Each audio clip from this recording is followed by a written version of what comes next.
This is the second part of the Crete Fashion Guide, and in it you will get acquainted with new mechanisms, with Autocraft and other useful things from this mod that will probably be useful to you, most likely. This video is designed for those who are already more or less versed in the fashion of Crete and have watched the first part of my guide. If you don't, then I advise you to watch it. And of course, by tradition, interesting comments from my subscribers and those who just left them. Thank you. And for those who are here for the first time, I advise you to subscribe so as not to miss the new video on fashion worms. And we'll start with the handle. The handle is needed in order to create rotation by clicking on it.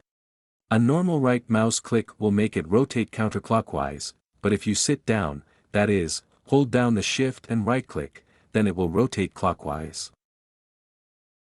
You can connect the handle to gears, shafts and a mechanism, thereby powering not very demanding ones.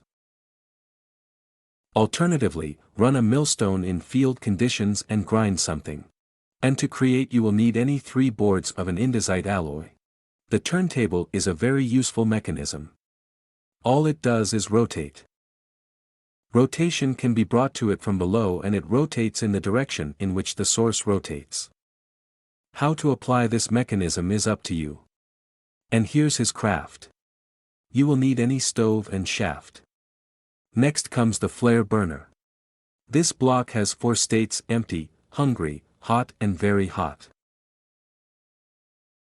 When this unit is working, it generates heat and heats the blocks that are above it. This is necessary for some processes or requirements for certain crafts. To begin with, we will make an empty flare burner. We will need a xeric and 4 iron sheets for this. Take an empty burner in your hand and click on the flash and it will fill up. Or you can do the same by simply clicking on their spawner.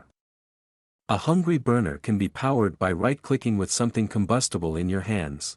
Unfortunately, you won't be able to put resources into it automatically, but you can use other mechanisms that simulate a right mouse click. Also, with the help of special cakes, you can make the burner even hotter.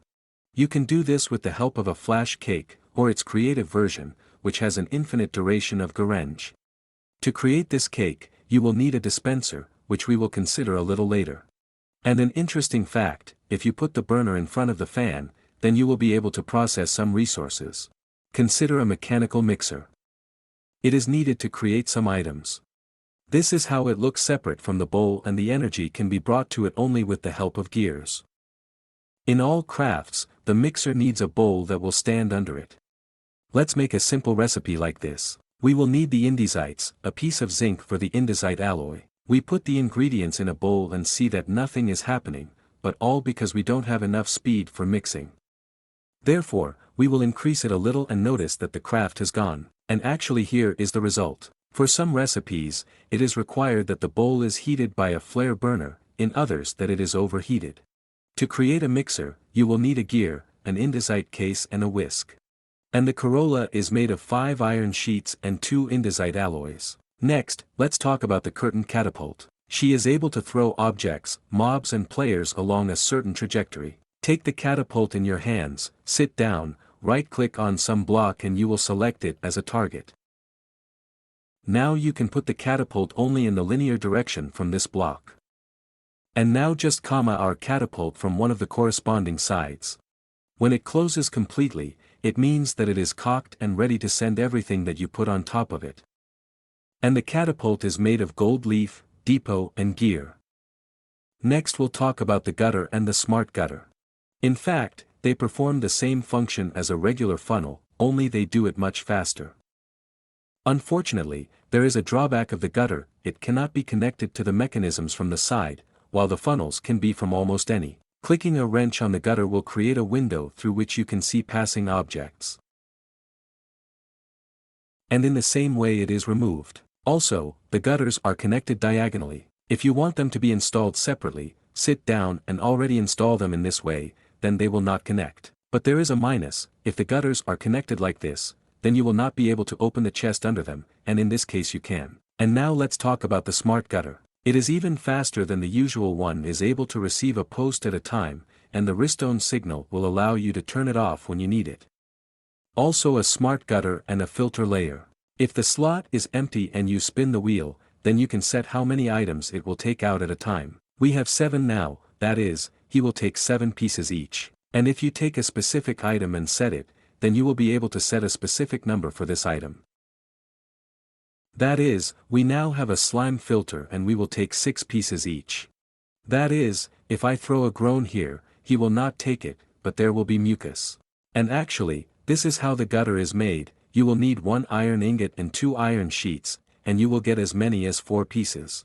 A smart gutter is made of a brass sheet, a gutter and an electronic lamp. Next we will talk about the andesite funnel, their improved version of the brass funnel. Funnels are able to take items out of inventory and place them. They are very convenient to use with conveyors. So let's figure it out. There are 2 states of the Dozit funnel. First, when it is installed on top or bottom of some mechanism, it will look like this. Or the second state, when it is installed from any other screen, then there is an arrow in the form of a triangle on the funnel, it shows which way it works. In this case, it is directed inside the chest, which means that it now accepts items. If you click on the funnel with a wrench, the arrow will change direction and now the funnel will push items out of the inventory, which is from below. The same principle works with those funnels that are connected from the side. Also, by giving an active redstone signal, you can turn off the funnel or turn it on when you need to. And now let's talk about the brass funnel, an improved version of andesite. The andesite funnel is capable of extracting 1 item at a time, and the brass one in turn is up to so. Brass funnels also have a filter slot. If the filter is empty and unscrew the wheel, then you can set how many units will be extracted at a time. Or you can specify which specific item will be extracted by clicking the item on the filter, and you can also choose how many units of it will be taken. In our case, it's 7. If we have gold now, then it will not be extracted, and if we throw granite, then 7 pieces will be extracted. This is the only difference between brass funnels and andesite. In all other respects they are similar. With the help of funnels, you can easily create filtering on the way of exploring objects. For the andesite funnels you will need dried kelp and an andesite alloy, and for the brass funnels you will need dried kelp, a brass ingot and an electronic lamp. And now we're going to talk to you about tunnels. Please note that conveyors that move in different directions do not connect, because tunnels are used for this, which are able to distribute items along different conveyor tracks. This is what an andesite tunnel looks like, and this is a brass one. Additional outputs appear only if another pipeline is connected to it. Tunnels can only be installed on the conveyor belt anywhere, allowing you to completely cover it. To protect the conveyor from accidentally dropped objects, the andesite tunnel has a capacity of 64 items in the main direction of travel and 1 item in additional. That is, here we have 62, and here we have 1 diamond and here we also have 1. And now let's talk about the brass tunnel. It has more settings and functionality. The brass tunnel has a filter slot, so you can adjust which side what will come out. But by installing a filter at the entrance, only this item will enter, which can stall the operation of the conveyor. The brass tunnel has a capacity of 64 items in any direction. Therefore, he evenly divided the 100 diamonds into 3 parts. If you point a wrench at a brass tunnel and rotate the wheel, then you can configure how it will distribute the objects coming into it. Tunnels can also be combined into large groups and any entrance for them will be considered common. To do this, simply put on the adjacent tracks along the tunnel and their texture will connect. Let's look at the recipes. For an andesite tunnel you will need 2 andesite alloys and 2 dried kelp and you got 2 tunnels. And for 2 brass tunnels, you will need 1 electronic lamp, 2 brass ingots and dried kelp.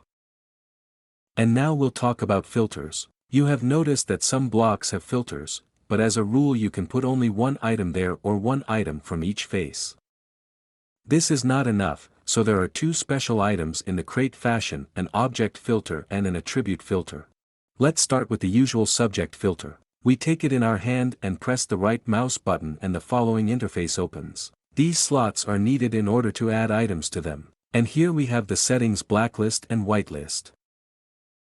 The list that is active, we have it displayed like this with a white highlighted stripe. By pinching the shift and pointing at these tabs, you will see what each of them means. And accordingly, the use of metadata and ignoring metadata. This button is responsible for clearing our filter and checking the box to approve it. We have a tunnel. I want diamond, emerald and lapis lazuli to pass through, but the rest of the items did not pass through. Let's do it. To do this, we select a whitelist and add these 3 items. The metadata mode is not important to us, so just click the check mark. Take this filter in your hand and install it in the filter slot in the corresponding block and you will spend it. And now the relevant subjects will pass. Accordingly, just right-click, you pick up this filter, you can open it again and reassign it as you like. And now we'll talk about the attribute filter. It is most often used with enchanted items. Take the attribute filter by hand and right-click. The following interface will open for you. Put the enchanted item here and here you will see a large number of parameters. Enchanted, enchanted to the maximum level and so on. These are all attributes. By rotating the mouse wheel, you can select any of these attributes. And then you have a choice, to add this attribute specifically or the opposite. That is, if it is added to Minecraft, then you click plus add the filter attribute and we have added it. Let's clear it, and if you want to make sure that this item is not added to Minecraft, then choose this reverse attribute. That is, it will not be added to Minecraft. Next, you must select one of the types of the list. Let's pinch the shift and see if the items pass if they do not have any of the selected attributes, if we have several of them. Whitelist all, pass all items, if they have all the attributes, that is, if you have 2 set, then there should be exactly 2. Or if they have 1, it is enough to have 1 attribute of these 2 for this item to pass. Well, we just approve it. And here you can also put a slot of any filter. This shovel will pass us, and if we enchant this shovel with repairs, then it will not pass. You can also use the following life hacks. Let's open, for example, a regular filter, install the following 3 items in it. Let's make it so that only they can pass. Imagine a situation where all slots are plentiful and they are not enough for you. Therefore, you can take another filter, set ingots in them, also approve it, open the first filter and add the second one to it. Accordingly, you have already increased the capacity of this filter. These 3 items and those inside this filter can also pass. And let's install this filter. These 3 subjects are guaranteed to pass. But will the ingots pass? Surprisingly, they also passed. So our life hack is working. Now crafting. For the filter, we will need wool and 2 pieces of iron, and for the attribute filter, we will need wool and 2 pieces of brass. And now we're going to talk about Autocraft in the correct fashion. For auto-crafting, you will only need a mechanical crafter. This is how it looks and here is its recipe. You will need 1 electronic lamp, a brass case and a workbench. It can be powered only with the help of gears. The bottom line is, with the help of mechanical crafters, you lay out a template for the recipe that you want to assemble. That is, even with 1 mechanical crafter, you can already do something if the recipe has 1 slot. And pay attention to this arrow, it shows where the result of our crafting will be. In our case, only a single mechanical crafter. Therefore, I will put the chest here and our mechanical crafter somewhere now. We will install an oak board here and as a result, we will now craft and make a button that will fit into the chest. Everything worked out. Let's do something more complicated with the 3x3 field. Please note that the arrows are exposed here anyhow, this needs to be fixed. And this is fixed with a wrench. With it, you can rotate the arrows with a right mouse click. Our task is to make sure that in the end all the items go sequentially and are assembled in a certain mechanical character. I want, let's say, in this. And the exit we had was looking at this chest, this arrow here. That is, you need to drive all the arrows so that they consistently point to this one. I'll speed up this video fragment, it's tedious, but you should at least watch it to understand how it all happens. And we will do the redstone block, so we fill everything with redstone, now we just need to power everything up. As a result, we are crafting, and in order to increase the speed of creation, increase the speed that you apply to mechanical crafters. And let's make the most difficult crafting. This is the crushing wheel. You will need a whole 21 mechanical crafter and lay out a design like this. This process is long, so I will probably speed it up. Let's say I want the recipe to end up in this chest, then this arrow will look here. And for the rest, we will do the same thing that happened recently. It looks wild, but believe me, if you practice alone a couple of times, you will learn and everything will work out for you. Now it's enough just to lay out the ingredients and the crafting will start automatically, because we don't have empty slots. Let's look at the result. In the end, everything came together and everything is fine for the 5th time. And one more situation that can happen. For example, you want to make a diamond pickaxe and it doesn't use all the slots in a 3x3 grid. The mechanism seems to be powered up, but nothing happens. In order for the crafting to begin, you must give a redstone signal and then everything will work.